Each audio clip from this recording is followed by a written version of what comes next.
رسول اکرم سب کہہ دو صلی اللہ علیہ وسلم نے فرمایا. یہ بڑی کام کی بات ہے. اللہ کرے آپ حضرات اس کو ضائع نہ کریں.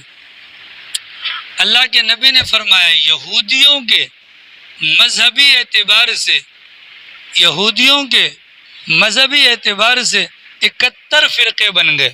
71 یہودیوں کے مذہبی اعتبار سے 71 فرقے بن گئے، یعنی کہ 71 70 اور 1. عیسائیوں کے تھوڑے سے عرصے کے اندر 72 فرقے بن گئے، 72. اور سرکار نے فرمایا کہ میری امت کے اندر 73 فرقے بنیں گے، میری امت کے اندر 73 فرقے بنیں گے. ساتھ میں سرکار نے فرمایا ان 73 میں سے 72 جہنم میں جائیں گے اور ایک فرقہ ناجیہ ہوگا، یعنی نجات پانے والا. حضرات صحابہ کرام نے فرمایا من ہی یا رسول اللہ، سرکار 73 میں سے باقی بچ جانے والا وہ فرقہ کون سا ہوگا؟ اللہ کے نبی نے فرمایا ما انا علیہ و اصحابی، وہ فرقہ جو میری سنت کے راستے پر ہوگا اور میرے صحابہ کے طریقے پر ہوگا. ما انا علیہ، وہ فرقہ جو میری سنت پر چلنے والا ہوگا اور وہ اصحابی، اور میرے صحابہ کے طریقے پر چلنے والا ہوگا. ٹھیک ہے. اب دو چیزیں آ گئی. ما انا علیہ کے اندر پیغمبر کی سنت آ گئی، پیغمبر کی، اور واصحابہ کے اندر حضرات صحابہ کرام کی جماعت آ گئی. اب جو بندہ اللہ کے نبی کی سنت پر چلے گا اور صحابہ کرام کے طریقے پر چلے گا اس کا نام رکھا جائے گا اہل سنت والجماعت. اس کو کیا کہیں گے؟ اہل سنت والجماعت. اہل سنت کیوں؟ کہ سنت رسول پر عمل کر رہے ہیں، اور والجماعت کیوں؟ حضرات صحابہ کرام کے طریقے پر چل رہے ہیں. ٹھیک ہے. تو جو صحابہ کرام کے طریقے پر اور اللہ کے نبی کی سنت پر چلے گا اسے کہا جائے گا اہل سنت والجماعت، اہل سنت والجماعت. ٹھیک ہے. اس کو شارٹ کر کے آپ اس کو سنی بھی کہہ سکتے ہیں. کیا کہہ سکتے ہیں؟ سنی. آپ اس کو کیا کہہ سکتے ہیں؟ سنی. تو سنی کون ہوگا؟ جو پیغمبر کے طریقے اور صحابہ کے طریقے کو اپنانے والا ہوگا.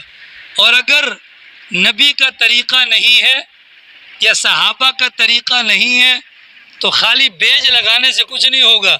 آپ باقاعدہ ٹیٹو بنا لو یہاں پر سنی کا، پھر بھی اللہ کے کاغذوں میں سنی ڈکلیئر نہیں کیے جائیں گے. آ رہی سمجھ رہی میں؟ دعویٰ کرنا بہت آسان ہے، میں عاشق رسول یا میں فلاں.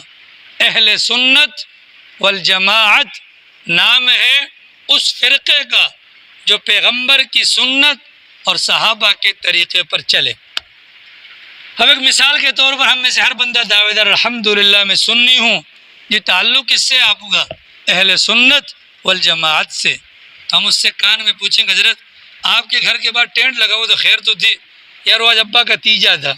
حضرت یہ سنت سے نہ تو ثابت ہے نہ ہی صحابہ کے طریقے سے ثابت ہے. آپ دعویٰ کر رہے ہو اہل سنت والجماعت اور گھر کے اندر کام بدعتیوں والے. حضرت یہ قبر کے اوپر چراغاں، حضرت یہ جنازے کے ساتھ لا الہ الا اللہ، حضرت یہ مہندی کی رسم، یہ سب کچھ دعویٰ آپ کا اہل سنت کا ہے اور طریقہ آپ کا اہل بدعت کا ہے.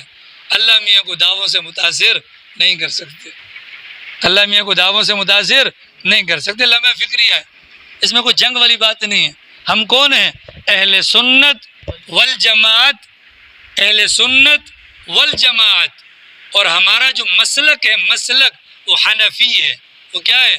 ہم پاکستان کے اندر ہیں تو ہم اپنے نام کے آگے لکھیں گے اہل سنت والجماعت حنفی مسلک. سعودیہ والا لکھے گا اہل سنت والجماعت شافعی مسلک، حنبلی مسلک یا اپنا مالکی مسلک. ٹھیک ہے. یہ سارے اہل سنت ہیں. وجہ کیا ہے کہ سارے کے سارے فالو کرتے ہیں پیغمبر کی سنت کو اور صحابہ کرام کے طریقے کو. اس مبارک آیت کے اندر اللہ نے صحابہ کے ایمان کو معیار قرار دیا. ٹھیک ہے. اب اگر کوئی کہتا ہے صحابہ معیار نہیں، آپ نے سنا ہوگا چند دن پہلے حضرت والا کا کلپ آیا تھا، صحابہ معیار نہیں، تو یاد رکھنا 3 ہستیاں ہیں کہ جن پر انگلی نہیں اٹھا سکتے. سب سے پہلے اللہ کی ذات، نمبر 2 پیغمبر کی ذات، نمبر 3 صحابہ کی ذات. اللہ پر انگلی نہ اٹھانے کی وجہ تو موٹی سی ہے، ہاں پدی کا شوربہ آسمان کو تھوکے کے منہ پر آئے گا. ہم ہوتے کون ہیں اللہ میاں پر انگلی اٹھانے والے؟ نبی کی ذات اللہ نے ان کو معصوم بنایا ہے، ان پر بھی انگلی کا اٹھنا بنتا نہیں ہے. رہا مسئلہ صحابہ کا، تو صحابہ کوئی عام لوگ نہیں ہیں.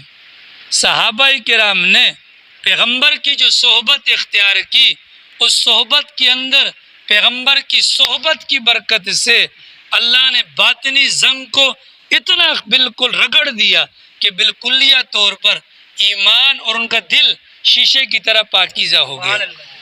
بعض صحابہ کے متعلق سرکار نے فرمایا ان کا ایمان سینے تک، بعض کا فرمایا حلق تک، اور بعض کا فرمایا کہ پورا اس کا جو جسم ہے وہ ایمان کے اندر ڈوبا ہوا ہے. یہ پیغمبر کی صحبت کی برکت ہے.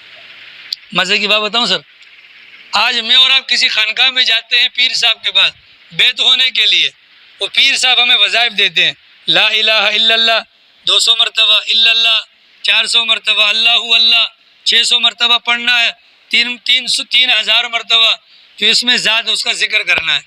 پیغمبر صحابہ کو یہ وظائف نہیں بدلاتے تھے، کسی صحابی کو یہ وظیفہ نہیں بدلا. وجہ کیا ہے کہ پیغمبر کی صحبت میں وہ اثر تھا. اس صحبت کے اثر کی وجہ سے تمام کے تمام صحابہ بالکل دودھ کے دھلے ہوئے بن چکے تھے. ان پر انگلی اٹھانا جائز نہیں. اور اگر خدا نخواستہ صحابہ پر انگلی اٹھا لی گئی نا، ایمان گیا، کنفرم گیا، قرآن گیا، نماز گئی. بھائی ہمیں اللہ ایک ہمیں کس نے بتایا؟ نبی نے. ہمیں نبی نے خود بتایا نہیں. اللہ کے نبی تو خالی 23 سال کے بعد دنیا سے چلے گئے، ہاں، اور نبی آئے ہیں کہاں پر؟ مکہ مکرمہ میں، مدینہ منورہ میں. ایک سفر شام کا سرکار کا ہوا ہے بس. ہم تک دین پہنچانے والے کون ہیں؟ حضرات صحابہ کرام.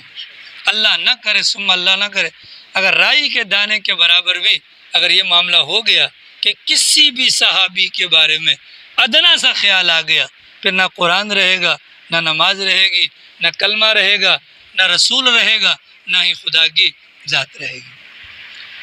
ہاری سمجھ شریفہ میں ذرا سوچ سمجھ کر قدم رکھیے گا، سوچ سمجھ کر قدم رکھیے گا. تصویر کے دونوں رخ ہیں، یہ رخ آپ سمجھ لیں کہ ہمارا ایمان ہے صحابہ معیار حق ہیں. صحابہ کا ایمان معیار ہے، کسوٹی ہے، قیامت کی صبح تک آنے والا جو بھی کلمہ گو ہوگا اگر ایمان کو قبول کروانا چاہے گا، اس کا ایمان اگر 1.25 لاکھ صحابہ کے ایمان کی طرح ہوگا تو قابل قبول. اور وہ بندہ اگر اپنا ایمان صحابہ کی طرح بنا لے لیکن صحابہ کے ایمان کو معیار نہ مانے، اللہ اس کا ایمان اٹھا کر اس کے منہ پر مار دے گا. اللہ نے قرآن میں کہا